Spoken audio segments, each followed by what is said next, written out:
Now, I'm going to tell you the story of the king of the island of Heybeli. This story is set in a far-off land in the enchanted Marmara Sea. And there in the enchanted Marmara Sea, on an island called Heybeli, there lived a tyrannical king who was very vain and stuck up. His own subjects didn't care for him very much. But this king's name was King Aharun. King Aharun, the exalted one. And this king had a great commander. This great commander loved his king, or so it seemed. His name was Skotka MacLeal the Great. And he and his king one day went to the topmost tower of the palace to oversee out vast out into the ocean to see if there are any invaders or anybody who would wish to conquer the mighty island kingdom of Heybeli. So King Aharun and Skotka MacLeal went to the very top of the great ivory tower, and there they stood, looking out on the sea that went on for miles and miles, and they just stood there for a while in silence. Then Skotka spoke. He turned to his king and said, Your Majesty, there are pirates out there on the ocean. What shall we do? They want to take your kingdom, Your Majesty. And King Aharun turned to his commander, and he said, So the pirates want to take my kingdom, do they? Ha! I will not let anyone take my kingdom. We must summon my greatest warrior, Duruba, the Thief of Hearts. She is so named because she can be stealthy as well as brutal in battle. She can steal anything under your nose. But, Your Majesty, we need more than just a thief. I just said she is my greatest warrior. Summon all my troops, and we shall leave this tower and go down to the parapets. And there we will fire our ballista and our catapults to drive them away. To hear is to obey, Your Majesty, said Skotka MacLeal. And so they went down to ready the parapets. As Skotka MacLeal went down, the king followed slowly, for he was deep in thought, and as he was following his commander down the tower, up runs his obstreperous young daughter, the Princess Remesa, the starlight jewel of the kingdom of Heybeli. And she runs up to her father and says, Father, you must let me fight these pirates. I can fight too, and I can ride a horse and use a sword and bow. And the king looked very sternly at his young upstart daughter. He said, My daughter, nay, this is men's work, war. You will get hurt. You must never do these things. You must stay in the palace where it is safe.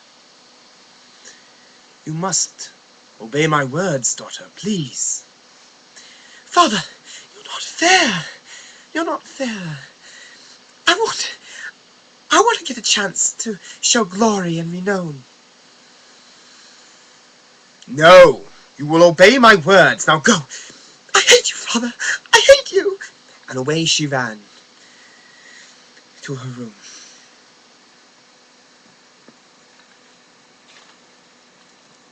Anyway, King Ahorin followed his commander down, and they went on the parapets of the palace. And Skotka turned to his king and said, "Your Majesty, I think we will be able to attack them better if we go on the ground near that cliff. If we set up the catapults and ballista near the cliff, we will get a better chance of attacking them, Your Majesty." Ah, these are wise words, my commander. That is why I chose you. You are one of the best commanders in all my kingdom on the island of Heybeli. And that is why I chose you. So, let us go. Oh, Skotka, one thing. Where is the greatest of my warriors? Where is Dilruba? She is coming, Your Majesty. I have to fetch her. She'll get her now. And off Skotka went to fetch Dilruba and the rest of the warriors. And so they set up the ballista and the catapults on the edge of the cliff. And Dilruba was there. Ah, Dilruba, it is good to see you. And Dilruba was quite the little Amazon. She was a fierce warrior and a fierce rogue, and she had feathers in her hair, all arrayed down her hair, and her hair was in braids, and she had a mighty bow of yew wood and arrows, and then she had a great scimitar. And she spoke to her king. "Your Majesty, I am here, and I am to obey. These pirates shall never breach the walls of your palace of Heybeli. We shall drive them back. With the help of your commander Skotka, we will not fail, Your Majesty." These are good words, Dilruba. I shall trust the defense of Heybeli to you and to Skotka. And in the distance, the pirate ships came closer and closer. And all of a sudden, they prepared to launch. Balls of flaming boulders came hurtling over the walls, and it crashed into the palace gates. Skotka! Dilruba! They're attacking the walls! We must fire! "Don't worry, Your Majesty. Dilruba, order them to fire the ballistas!" And the ballistas, with their flaming gigantic arrows, went out over the cliff. And ballista after ballista, and then they ordered their own boulders on the catapults to attack the pirate ships. And Dilruba, as she was ordering them to fire the catapults once more again, she almost tripped and fell over the cliff herself.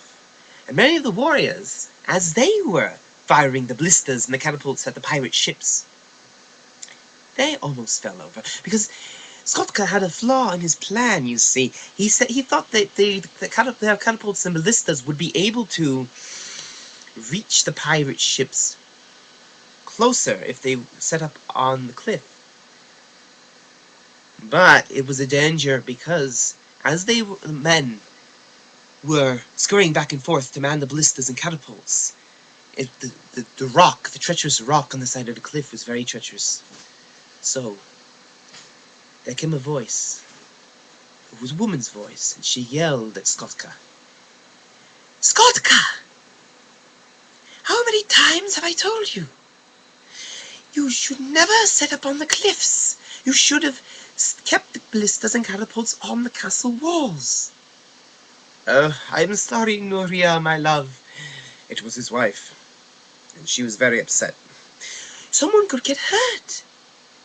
I know, said Skotka McLeal. Anyway, don't worry, my love, Noria of the shimmering light. We shall set them back up on the parapets. But we must do it quickly, because these pirate ships are getting closer. And then the king overheard all this, and he said, "I don't like this. We've wasted enough time already, and these ships keep firing at us. We do not have time to set up. Maybe your wife has a point and maybe she doesn't. But I must have another plan. I must consult my sorceress, Jamila the Beautiful. And that is the end of part 1 of The King of Heybeli.